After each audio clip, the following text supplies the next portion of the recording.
Para saudara dan saudari, orang-orang muda dan anak-anak sekalian yang saya kasihi.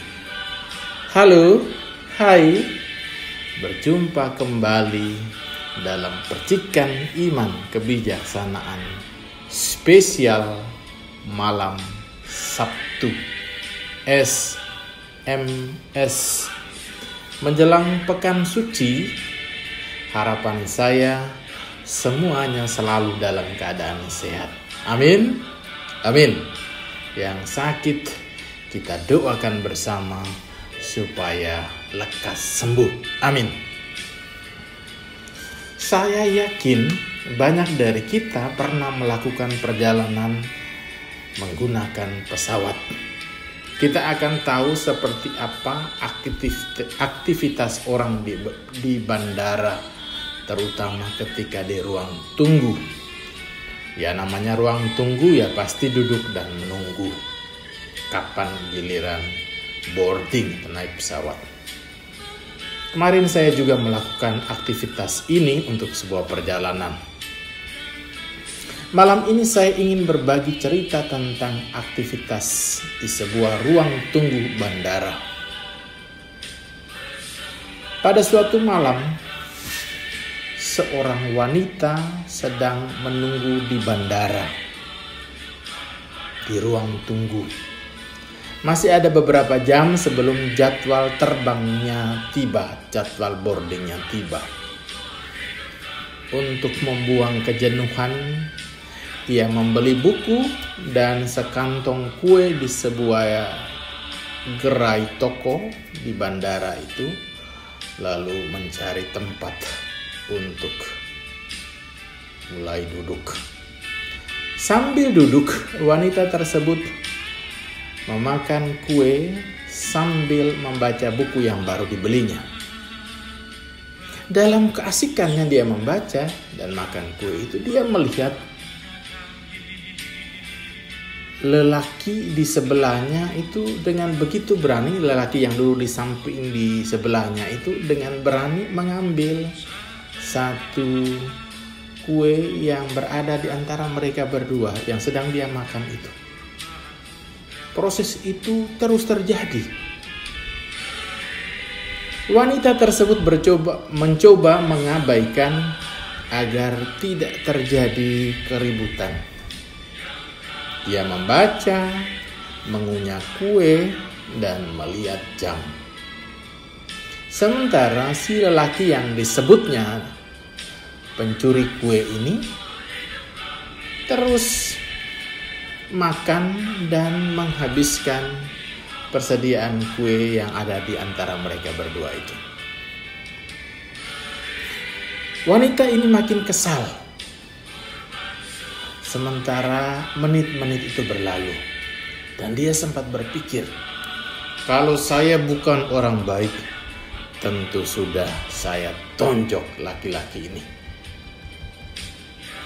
Kenapa dia makan kue saya? Setiap ia mengambil satu kue, lelaki itu juga mengambil satu. Makin kesalah ia, tetapi napasnya menjadi lega saat boardingnya itu diumumkan. Dan dia segera mengumpulkan barang-barang miliknya dan menuju pintu gerbang boarding dan naik pesawat.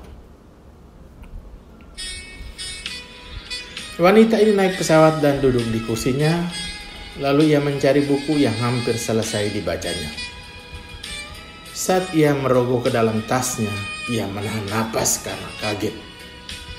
Ternyata, para saudara dan saudari, ternyata di situ ada kantong kuenya yang baru dibeli.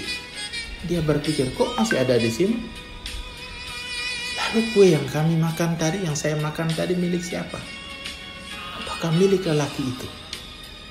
Ya, ternyata kue itu milik lelaki yang dipikirnya tadi pencuri atau mengambil kuenya.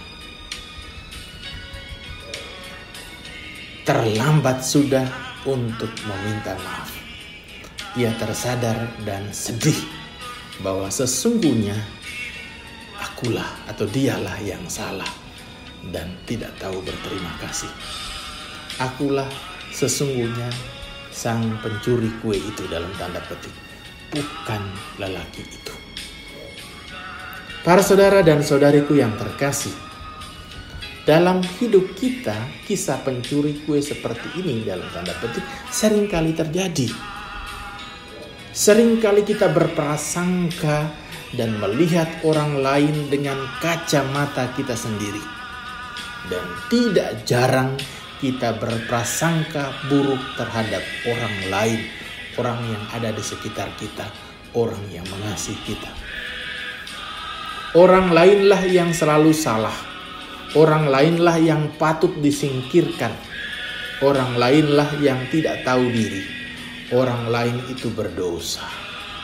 Orang lainlah yang selalu membuat masalah. Kita menghakimi orang dalam pikiran dan dalam perkataan serta dalam perbuatan kita. Kita juga sering berpikir bahwa kitalah yang paling benar sendiri. Kitalah yang paling suci. Kitalah yang paling tinggi. Kitalah yang paling pintar. Kitalah yang paling tahu. Dan yang lain sebagainya. Dan seterusnya yang baik-baik. Jika ini yang terjadi, mari sebelum terlambat sebagaimana kisah perempuan tadi yang sudah terlambat, tidak ada waktu lagi untuk meminta maaf. Mari kita sadari keadaan kita. Janganlah menjadi pencuri kue dalam tanda petik yang berteriak maling kepada orang lain. Mari kita sadari keadaan kita, menyesalinya dan dengan kerendahan hati. Memohon kerendahan hati agar kita mampu hidup berdampingan secara damai. Dan selalu hidup dalam prasangka baik terhadap orang lain. Dan bersyukurlah selalu dalam hidup ini. Selamat memasuki pekan suci.